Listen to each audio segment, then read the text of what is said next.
জয় হিন্দ। আমরা জানবো যে একটা ছেলে এবং একটা মেয়ে জন্মানোর ক্ষেত্রে পিতা না মাতার ভূমিকা কার থেকে বেশি, এবং ছেলে হওয়ার সম্ভাবনা এবং মেয়ে হওয়ার সম্ভাবনা কার উপর নির্ভর করে, মাতার উপর না পিতার উপর। তো আমরা জানি যে আমাদের শরীরে 46টি ক্রোমোজোম আছে বা 23 জোড়া ক্রোমোজোম আছে 23 জোড়া ক্রোমোজোম আছে। এবার আমরা জানবো যে ক্রোমোজোমের কাজ কি। ক্রোমোজোমের কাজ হচ্ছে শরীরের গঠন তৈরি করা, এবং 46টির মধ্যে 44টি শরীরের আকার আকৃতি গঠন করে, আর বাদ বাকি দুটি ক্রোমোজোম হচ্ছে যে আমরা ওই দুটোকে বলি সেক্স ক্রোমোজোম বা জেন্ডার, ছেলে আর মেয়ে নির্ধারণ হয়। আমরা এবার এটাকে আমরা দুভাগে ভাগ করেছি, একটি কি হচ্ছে অটোজোম আর একটি হচ্ছে অলোজোম।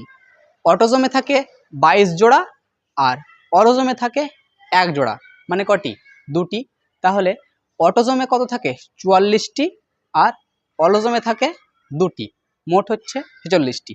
ছেলে এবং মেয়ে উভয়েরই ক্রোমোজোম 46টি করে ক্রোমোজোম থাকে। এবার আমরা দেখব যে ছেলে হবে না মেয়ে হবে এটা কার উপর নির্ভর করে। আমরা বললাম যে 46টি ক্রোমোজোমের মধ্যে 44টি শরীর আমাদের তৈরি করে, 44টি বাদ। মহিলারও কটি? 44টি শরীর তৈরি করে, 44টি বাদ। আর বাদ বাকি দুটি করে ক্রোমোজোম হচ্ছে, সেটি হচ্ছে যে অলোজোমে পৌঁছায়।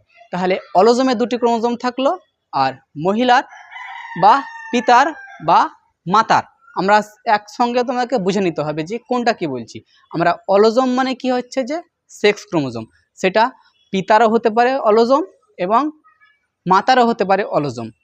যেটা অলোজোম সেটাই হচ্ছে সেক্স ক্রোমোজোম, পিতারও ক্ষেত্রে মাতারও ক্ষেত্রে। মাতারও অলোজোম হচ্ছে সেক্স ক্রোমোজোম, পিতারও অলোজোম হচ্ছে সেক্স ক্রোমোজোম বা সেক্স ক্রোমোজোম। এর মধ্যে আছে কি? পিতার অলোজোম সেক্স ক্রোমোজোমে আছে এক্স ওয়াই, আর মাতার অলোজোম ক্রোমোজোমে আছে যে এক্স এক্স। এখানটাতেই খেলা শুরু। এবার জানতে হবে আমাদের যে ছেলে হবে না মেয়ে হবে সম্পূর্ণ নির্ভর করে যে পিতার উপর, যে পিতা সেক্স ক্রোমোজোম কোনটি দান করছে। তো এখানটায় আমাদেরকে ধ্যান রাখতে হবে যে গুরুত্বপূর্ণ ক্রোমোজোম হচ্ছে যে সেক্স ক্রোমোজোম। এবার আমরা জানবো যে কে বেশি গুরুত্বপূর্ণ ভূমিকা নেয়, যে ছেলে হবে না মেয়ে হবে। ছেলে হওয়ার গুরুত্বপূর্ণ ভূমিকা নেয় যে কোনো বাচ্চা ছেলে হবে, সেটা গুরুত্বপূর্ণ ভূমিকা নেয় যে হচ্ছে পিতা। আর মেয়ে হবে সেটাও গুরুত্বপূর্ণ ভূমিকা করে যে পিতা। ছেলে হবে না মেয়ে হবে গুরুত্বপূর্ণ ভূমিকা নেয় পিতা। কেন বলছি? যে পিতার সেক্স ক্রোমোজোমে থাকে অলোজোমের মধ্যে এক্স ওয়াই, আর মাতার ক্রোমোজোমে থাকে যে সেটা হচ্ছে সেক্স ক্রোমোজোম এক্স এক্স। এবার বাচ্চা নির্ধারণ যখনই হবে ক্রোমোজোমের মাধ্যমে, পিতার তো আছে এক্স ওয়াই আর মাতার আছে এক্স এক্স।